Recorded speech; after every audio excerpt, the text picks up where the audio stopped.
吗？开始录了。OK。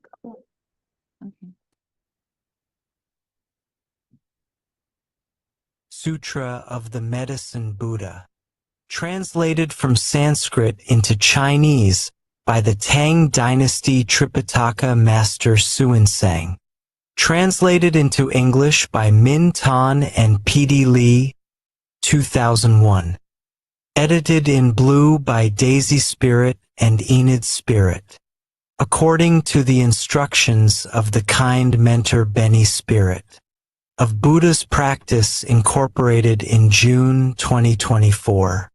Thus have I heard, once Buddha Sakyamuni, the world-honored one, was traveling throughout the various lands to teach and convert the people.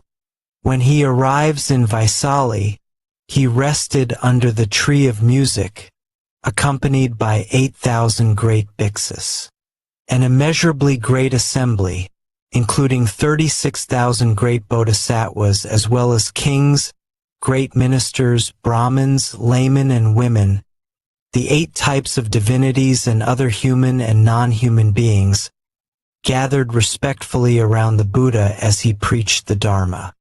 At that time, the Bodhisattva Manjusri, Prince of the Dharma, receiving the awesome spiritual power of the Buddha, rose from his seat, adjusted his robe to bare his shoulder and knelt on his right knee. He bowed deeply, and with palms joined, respectfully addressed the Buddha. World-honored one, may I please request you to explain the various names and titles, the great, past vows and the superlative virtues of the Buddhas, so that those who are listening to you will be freed of karmic obstructions, while in the future, sentient beings in the Dharma semblance age will also derive great benefit and joy. The Buddha praised the Bodhisattva Manjusri, saying, "Excellent, excellent, Manjusri, out of great compassion, you have urged me to explain the names and titles, merits and virtues and past vows of the Buddhas, in order to liberate those who are bound by karmic obstructions and bring benefits, peace and joy to all sentient beings in the Dharma semblance age. Now, listen attentively and reflect very carefully upon what I am about to say." The Bodhisattva Manjusri replied, "So be it, world-honored one. We will joyfully listen to whatever you wish to teach." The Buddha then said to the Bodhisattva Manjusri, "East of this world, past countless Buddha lands more numerous than the grains of sand in 10 Ganges rivers, there exists a world called pure lapis lazuli. The Buddha of that world is called the Medicine Buddha Lapis Lazuli Radiance Tathagata, Arhat, the perfectly enlightened, perfect in mind and deed, well gone, knower of the world, unsurpassed being, tamer, teacher of gods and men, Buddha, world-honored one." Manjusri, when the world-honored Medicine Buddha was treading the Bodhisattva path, he solemnly made 12 great vows to grant sentient beings whatever they desired. First great vow. I vow that in a future life, when I have attained supreme, perfect enlightenment, brilliant rays will shine forth from my body, illuminating infinite, countless, boundless realms. This body will be adorned with the 32 marks of greatness and 80 auspicious characteristics. Furthermore, I will enable all sentient beings to become just like me. Second great vow. I vow that in a future life, when I have attained supreme enlightenment, my body, inside and out, will radiate far and wide the clarity and flawless purity of lapis lazuli. This body will be adorned with superlative virtues and dwell peacefully in the midst of a web of light more magnificent than the sun or moon. The light will awaken the minds of all beings dwelling in darkness, enabling them to engage in their pursuits according to their wishes. Third great vow.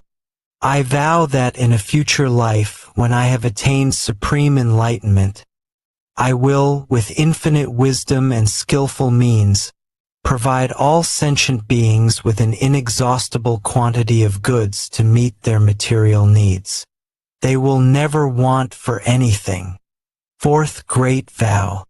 I vow that in a future life, when I have attained supreme enlightenment, I will set all who follow heretical ways upon the path to enlightenment.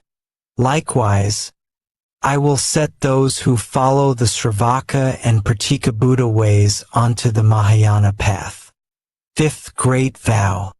I vow that in a future life, when I have attained supreme enlightenment, I will help all the countless sentient beings who cultivate the path of morality in accordance with my Dharma to observe the rules of conduct, precepts, to perfection, in conformity with the three root precepts. Even those guilty of disparaging or violating the precepts will regain their purity upon hearing my name, and avoid descending upon the evil paths. Sixth Great Vow. I vow that in a future life, when I have attained supreme enlightenment, sentient beings with imperfect bodies, whose senses are deficient, who are ugly, stupid, blind, deaf, mute, crippled, hunchbacked, leprous, insane, or suffering from various other illnesses will, upon hearing my name, acquire well-formed bodies, endowed with intelligence, with all senses intact. They will be free of illness and suffering. Seventh Great Vow.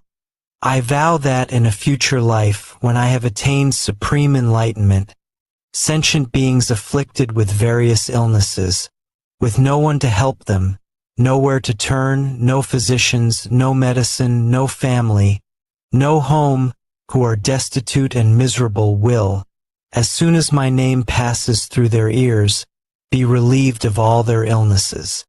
With mind and body peaceful and contented, they will enjoy home, family, and property in abundance, and eventually realize unsurpassed supreme enlightenment. Eighth Great Vow. I vow that in a future life, when I have attained supreme enlightenment, those women who are extremely disgusted with the 100 afflictions that befall women and wish to abandon their female form, will, upon hearing my name, all be reborn as men. They will be endowed with characteristics of Buddhas and eventually realize unsurpassed supreme enlightenment. Ninth Great Vow. I vow that in a future life, when I have attained supreme enlightenment, I will help all sentient beings escape from the demon's net and free themselves from the bonds of heretical paths. Should they be caught in the thicket of wrong views, I will lead them to correct views, gradually inducing them to cultivate the practices of Bodhisattvas and swiftly realize supreme, perfect enlightenment. 10th Great Vow. I vow that in a future life, when I have attained supreme enlightenment, those sentient beings who are shackled, beaten, imprisoned, condemned to death or otherwise subjected to countless miseries and humiliations by royal decree, and who are suffering in body and mind from this oppression, need only hear my name to be freed from all these afflictions, thanks to the awesome power of my merits and virtues. 11th Great Vow.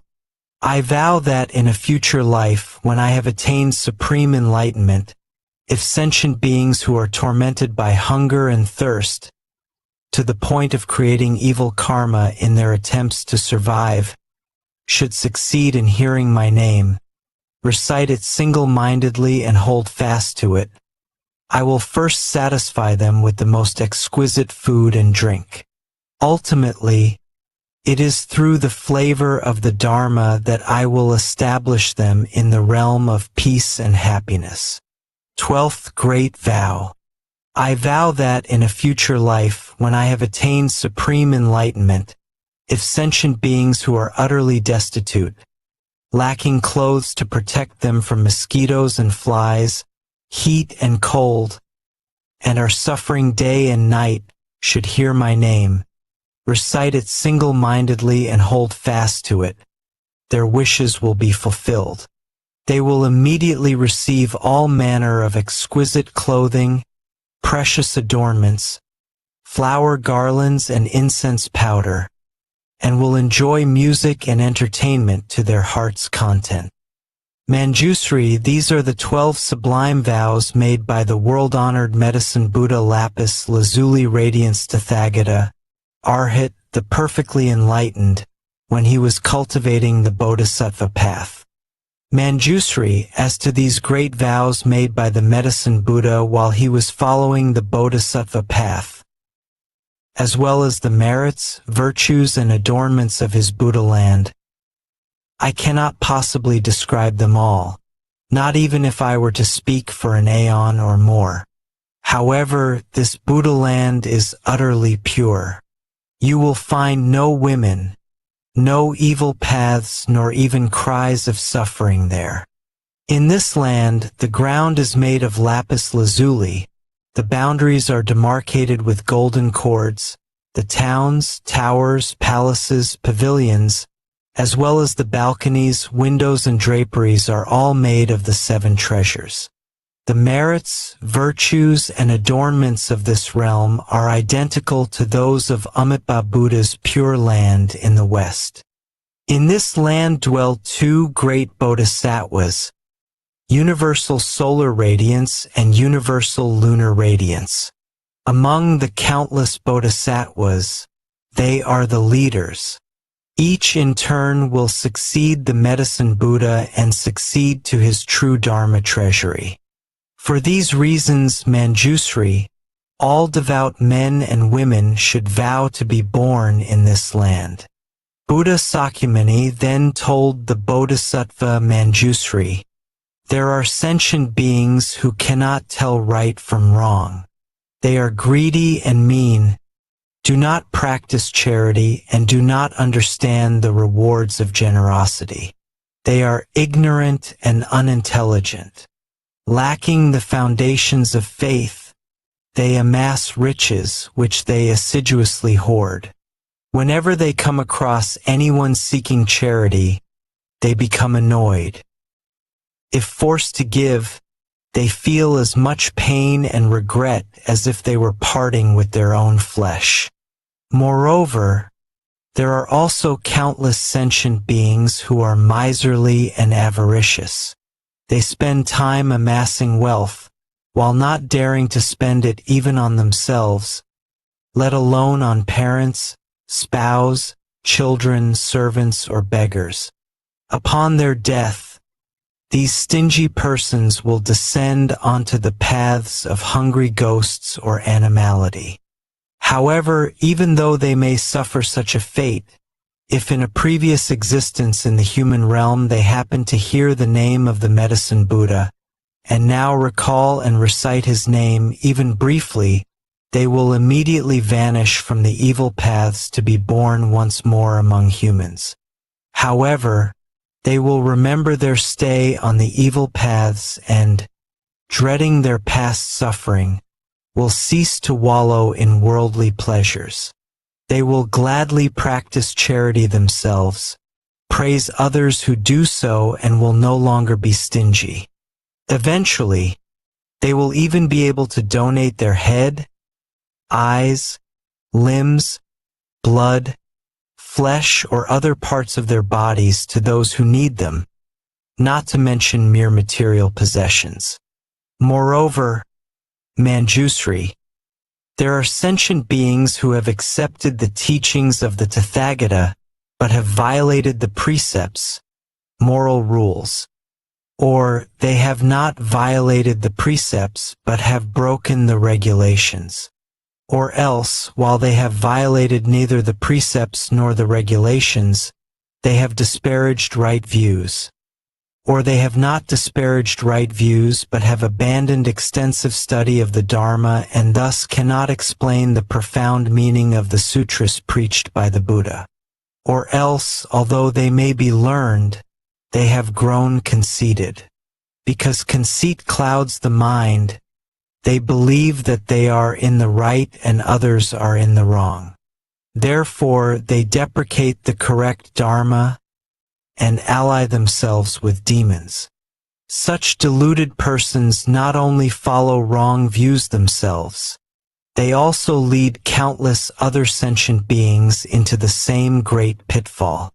These sentient beings are bound to wander endlessly on the paths of hell, animality, and hungry ghosts. Yet, if they should succeed in hearing the name of the Medicine Buddha, they will abandon their evil conduct forthwith to cultivate wholesome ways, and thus avoid descending upon the evil paths. Even those who cannot abandon evil practices or cultivate wholesome teachings, and thus descend onto the evil paths, can still benefit from the awesome power of the Medicine Buddha's past vows. If through this power they should hear his name even briefly, their lives on the evil paths will end and they will be born again in the human realm. They will hold correct views, diligently pursue their practice, and tame their minds. They will then be able to abandon the home life to become monks or nuns. They will uphold and study the Dharma of the Tathagatas rather than disparaging and violating it. With correct views and extensive study, they will fathom the extremely profound meaning of the teachings, abandon all conceit and cease to disparage the correct Dharma. They will no longer have demons as companions, but will gradually cultivate the practices of Bodhisattvas and swiftly perfect them. Moreover, Manjusri, there are sentient beings who are avaricious, envious, jealous, and accustomed to praising themselves and disparaging others. They are bound to sink onto the three evil paths, suffering intense misery for countless thousands of years. When this intense suffering comes to an end, they will be born in the human world as oxen, horses, donkeys, or camels. Often beaten and mistreated, they will suffer hunger and thirst and constantly travel along the road carrying heavy loads. If they succeed in returning as human beings, they will be among the poor and lowly, always serving others, constantly receiving orders, never being free.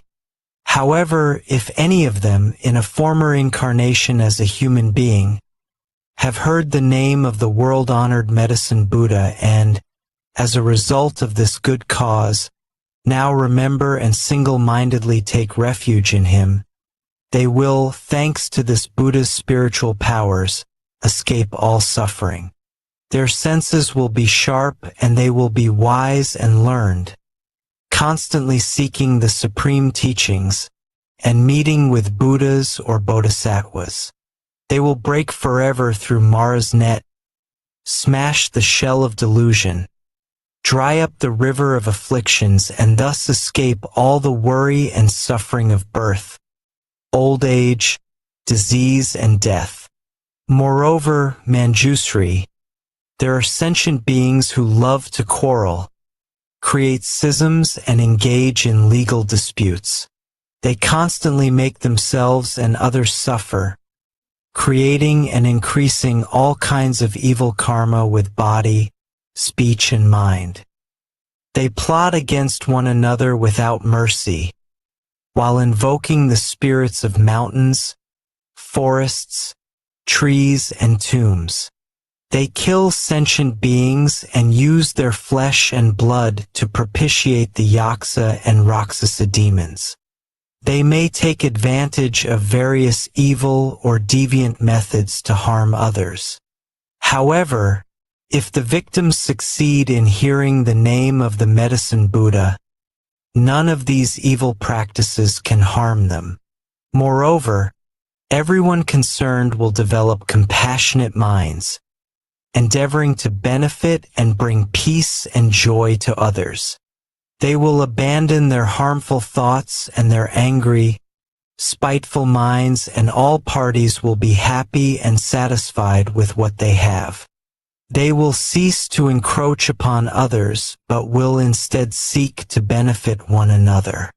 Moreover, Manjusri within the fourfold assembly of bhiksus, bhiksunis, upasakas, and upasikas, as well as among other men and women of pure faith, there are those who are able to adhere to the 8 precepts for a full year or for 3 months a year, dedicating these good roots toward rebirth in the Western Pure Land of Amitabha, the Buddha of infinite life, so as to listen to the correct Dharma.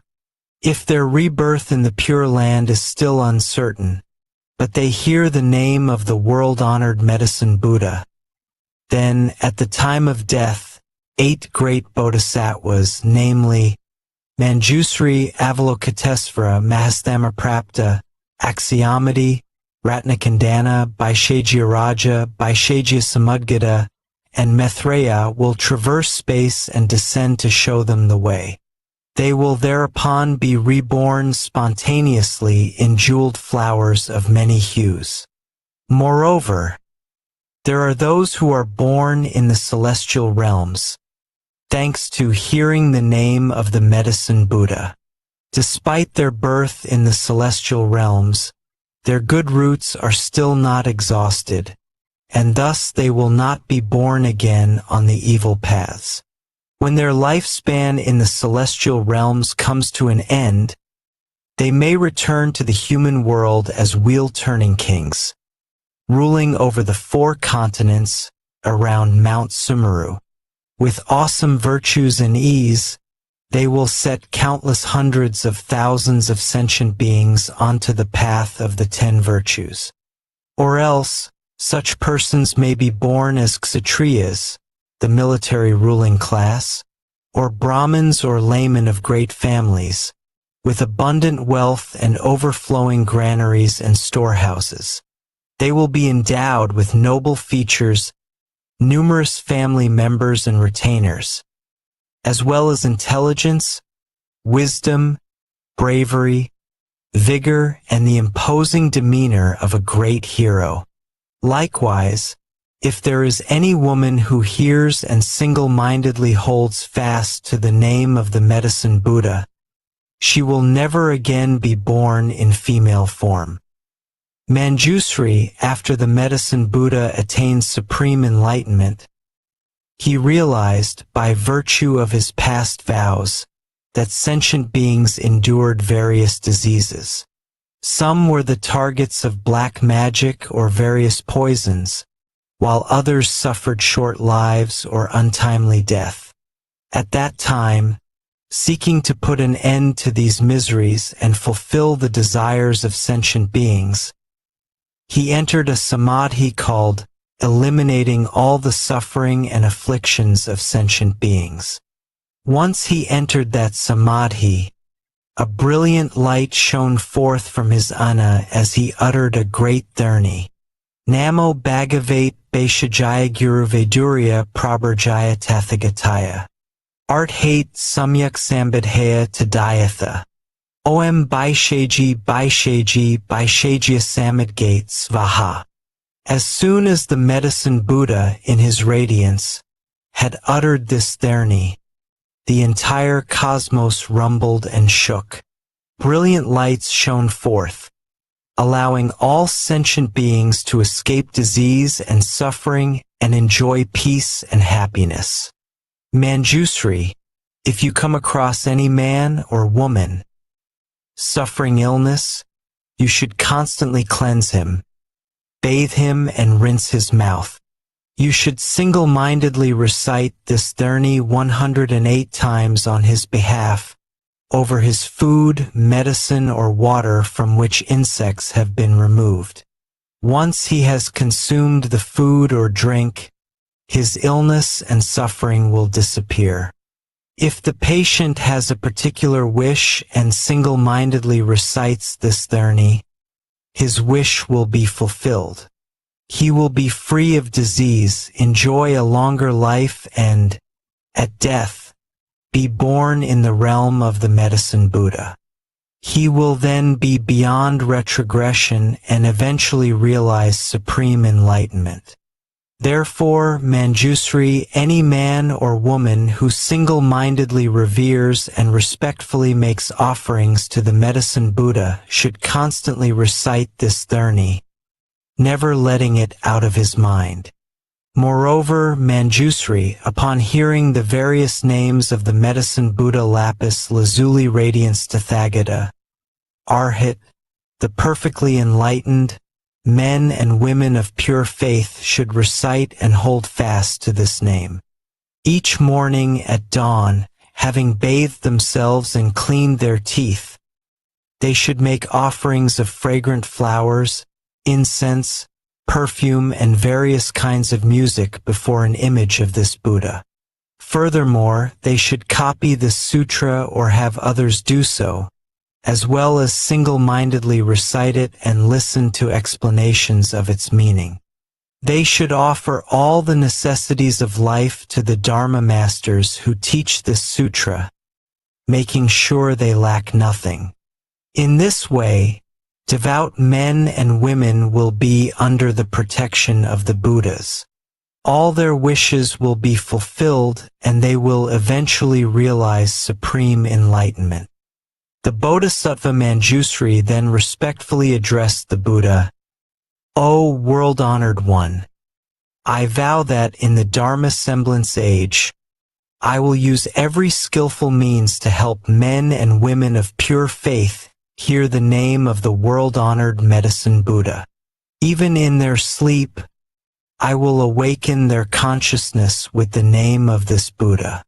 O world-honored one, if any devout person should read, recite and uphold this sutra or lecture upon it, explaining its meaning to others, or copy it or have others copy it, or if they should pay it the utmost reverence, adorning it with fragrant flowers, perfumes, incense powder and sticks, garlands, necklaces, banners, canopies, dance and music, and protecting it with precious, multicolored cloth, and if they should prepare a clean site, erect a high altar and place the sutra upon it, the 4 great celestial kings, their retinues as well as countless hundreds of thousands of other divinities, will thereupon proceed to this place to make offerings and guard this sutra.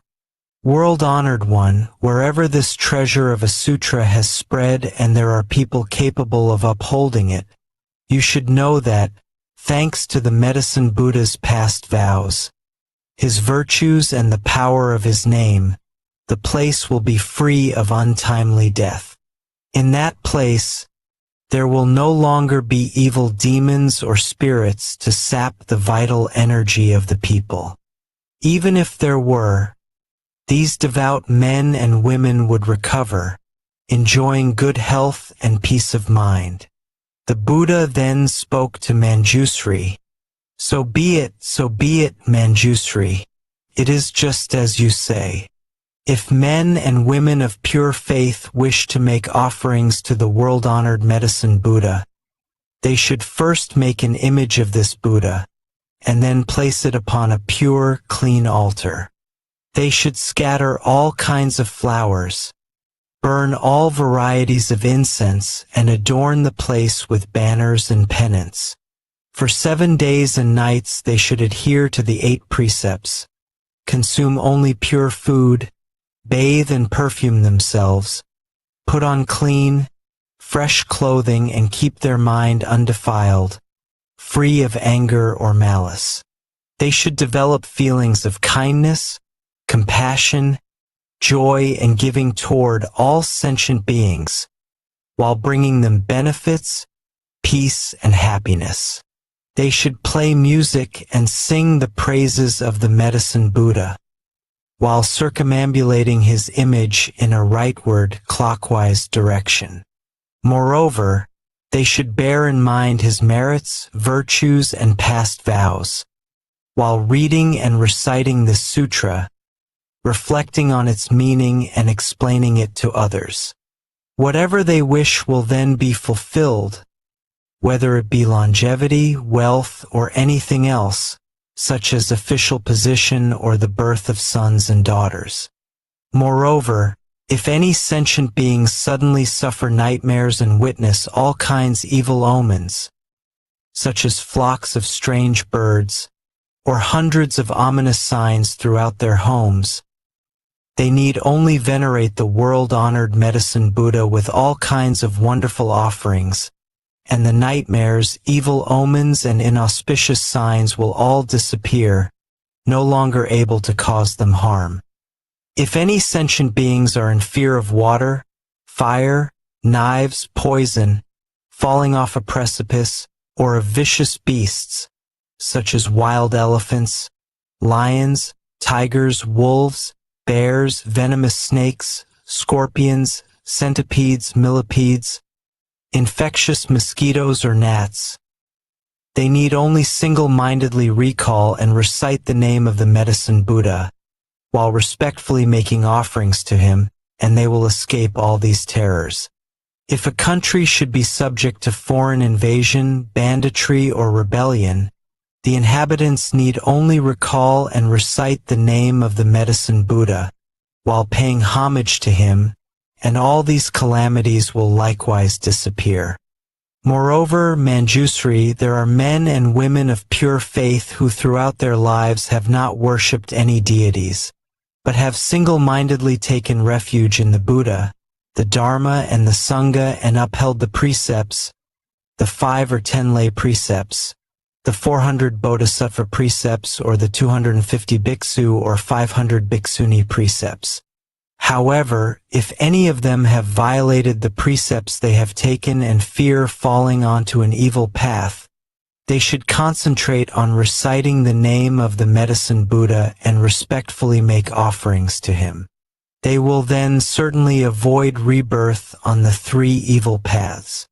If women who experience extreme pain during childbirth can, with utmost sincerity, recite the name of the Medicine Buddha, praise, venerate, and make offerings to him, they will be relieved of their suffering. The children born to them will be without defects, attractive in appearance, causing those who see them to rejoice. They will be endowed with keen senses and intelligence, along with a quiet disposition. They will seldom become ill, nor will evil spirits sap their vital energy. The world-honored one then asked Ananda, I have just extolled the merits and virtues of the world-honored Medicine Buddha. These merits and virtues are the extremely profound practices of all Buddhas, but are difficult to explain. Do you have faith in them or not? Ananda respectfully replied, O great virtuous world-honored one, I do not have any doubts about the sutras preached by the Tathagatas. Why? It is because the Tathagatas' karma of body, speech, and mind are all pure.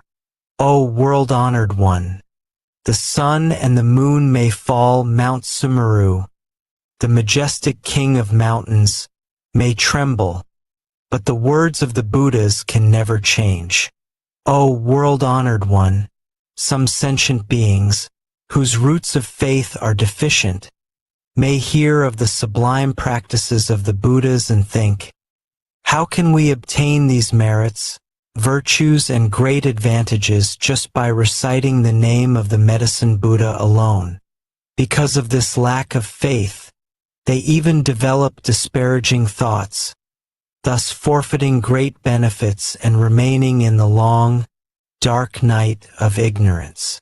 They descend onto the evil paths, revolving along them without end. The Buddha then said to Ananda, if these sentient beings should hear the name of the world-honored Medicine Buddha, single-mindedly recite and hold fast to it without harboring doubts, then it will be impossible for them to sink onto the evil paths. O Ananda, these extremely profound practices of the Buddhas are difficult to believe in, difficult to understand. yet you are now able to accept them. You should realize that this is all due to the awesome power of the Tathagatas. O Ananda, even the Sravakas, Prataka Buddhas, and Bodhisattvas who have not reached the 10 grounds, stages, cannot understand and believe in this truth. Only the Bodhisattvas who are one lifetime away from Buddhahood can. O Ananda, a human rebirth is difficult to achieve. However, to believe in, respect, and honor the Triple Jewel is even more difficult. To hear the name of the world-honored Medicine Buddha is more difficult still. O Ananda, the Medicine Buddha has cultivated countless bodhisattva practices, employed countless skillful means, and made countless far-reaching vows. If I were to take an aeon or more to recount them, the aeon would come to an end before I could exhaustively describe all these wonderful practices, vows, and skillful means. At that time, a great bodhisattva in the assembly, named Salvation, arose from his seat, adjusted his robe to bare his right shoulder, knelt on his right knee, bowed, and, with palms joined, respectfully addressed the Buddha. O great virtuous world-honored one, in the Dharma semblance age, there will be sentient beings who suffer numerous calamities, and are always sick and emaciated, unable to eat or drink, their throats dry and lips parched, their eyes seeing darkness everywhere. As the signs of death appear, they are surrounded by parents, family, friends, and the ones who master the wonderful Dharma weeping and lamenting. As such a patient lies in bed, he sees the messengers of Yama arrive to lead his consciousness before this king of justice. Now, all sentient beings have inborn spirits who record everything they do, both their transgressions and their merits. These spirits then present the patient's entire record to King Yama. At that time, the king questions the dying person and tabulates his good and bad karma before deciding upon his fate.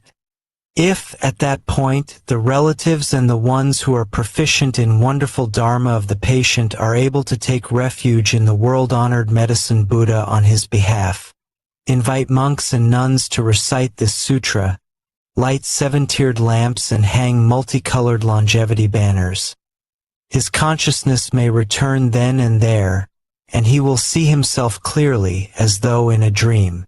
Or else, after 7, 21, 35, or 49 days, when his consciousness returns, as if awakening from a dream, he will recall his good and bad karma and the consequences thereof.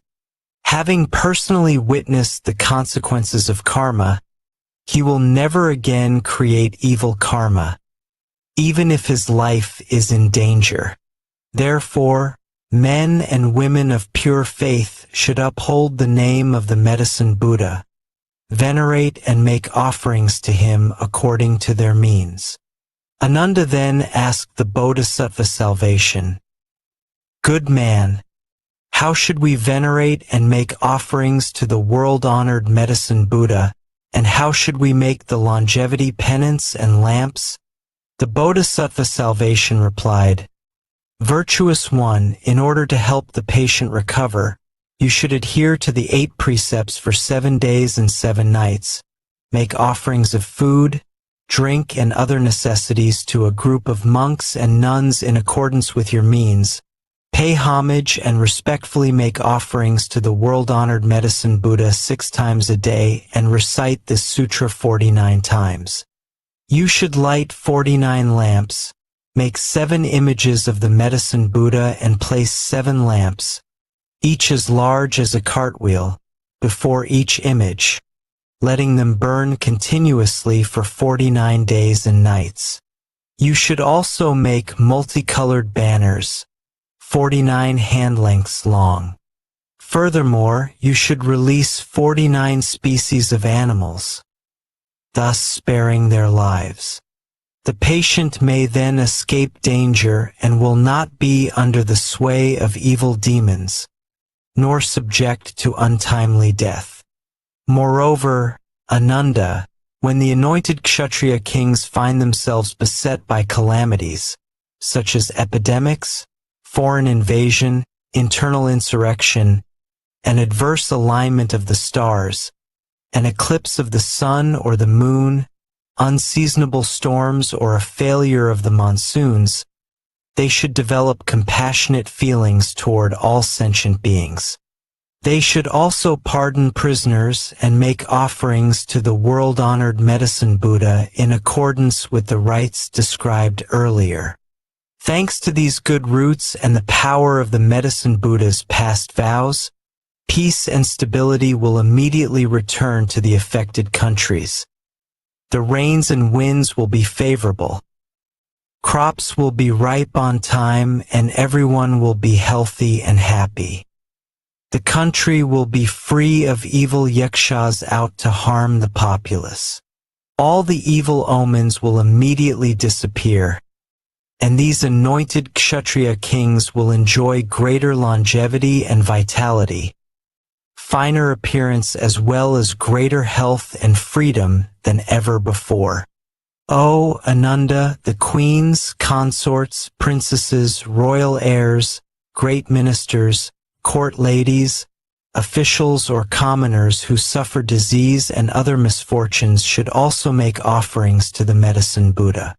They should make multicolored longevity banners, light lamps, ensuring that they burn continuously, liberate all kinds of animals, scatter flowers of various colors, and burn various kinds of incense renowned for their fragrance. They will then recover from disease and escape misfortune. Ananda then asked the Bodhisattva salvation, "Good man, how can an expiring lifespan be lengthened?" The Bodhisattva salvation replied, "Virtuous one, did you not hear the Tathagata explain the 9 forms of untimely death? I would urge everyone to make longevity banners and lamps and cultivate merits and virtues. Thanks to such cultivation, they will escape suffering and misfortune throughout their lives." Ananda further asked, "What are the 9 forms of untimely death?" The Bodhisattva salvation replied, "Some sentient beings contract a minor illness which goes untreated for lack of a physician or medicine. Or else, even though there is a physician, he prescribes the wrong medicine, causing premature death. Or, the patients, believing the false pronouncements of earthly demons, heretics, or practitioners of black magic, may panic, unable to calm their minds. They may then engage in divination or perform animal sacrifices in order to propitiate the spirits, praying for blessings and longevity, all in vain. Through ignorance, confusion, and reliance on wrong, inverted views, they meet with untimely death and sink into the hells, with no end in sight. This is the first form of untimely death. The second form is execution by royal decree. The third is losing one's vitality to the demons through hunting, gambling, debauchery, drunkenness, or extreme dissipation. The fourth is death by fire. The fifth is death by drowning. The sixth is being devoured by wild animals. The seventh is falling off a mountain or a cliff. The eighth is death by poison, incantations, evil mantras, or demons raised from the dead. The ninth is from hunger or thirst, for lack of food and water. These are the 9 forms of untimely death, mentioned by the Tathagatas. There are also countless other forms which are too numerous to describe. Moreover, Ananda, King Yama is responsible for keeping the karmic register of everyone in the world. If sentient beings have been unfilial, committed the 5 cardinal sins, disparaged the triple jewel, broken the laws of the land, or violated the major precepts, King Yama will mete out punishment according to the infraction. Therefore, I urge sentient beings to light lamps, make banners, liberate animals, and cultivate merits in order to avoid suffering and misfortune. At that time, there were 12 powerful Yaksa generals in the great assembly named Kambira, Vajra, Mahira, Andira, Anila, Sundila, Indra, Padra, Makura, Sindura, Katura, and Vikarala. Each was accompanied by a retinue of 7,000 yaksas. They all raised their voices in unison and said respectfully to the Buddha, "O world-honored one, today, thanks to the Buddha's awesome power, we have succeeded in hearing the name of the Medicine Buddha and no longer fear descending onto the evil paths. Together, with one mind, we take refuge in the Buddha, the Dharma, and the Sangha for the rest of our lives and pledge to support all sentient beings, bringing them genuine benefits and joy. Wherever this sutra circulates or wherever there are sentient beings who hold fast to the name of the Medicine Buddha and respectfully make offerings to him, whether in villages, towns, kingdoms, or in the wilderness, we will all protect them. We will release them from all suffering and calamities and see to it that all their wishes are fulfilled.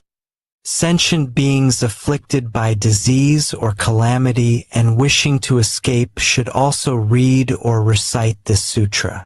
They should knot our names with multicolored strands, untying them when their wishes are fulfilled." Thereupon, Buddha Sakyamuni praised the great Yaksa generals with these words, good indeed, great Yaksa generals. Those of you who wish to repay the benevolence and the virtues of the world-honored Medicine Buddha should always benefit and bring joy to all sentient beings in this way." Ananda then asked the Buddha, "World-honored one, what should we call this teaching, and how should we adhere to it and put it into practice?" Buddha Sakyamuni replied to Ananda, "This teaching is called the past vows, merits, and virtues of the Medicine Buddha, or the Dharni of the vows of the 12 Yaksa generals to benefit sentient beings or eradicating of all karmic obstacles. You should uphold it as such." When Buddha Sakyamuni finished speaking, the great Bodhisattvas, as well as the great Sravakas, kings, ministers, Brahmins, laypersons, Devas, Nagas, Yaksas, Gandharvas, Asuras, Garudas, Kinnaras, Maharagas, and other human and non-human beings all rejoiced at the Buddha's words. They faithfully accepted them and put them into practice. Sutra of the Medicine Buddha Lapis Lazuli Radiance Tathagata. His past vows, merits, and virtues. Homage to the Medicine Buddha's great assembly of Buddhas and Bodhisattvas.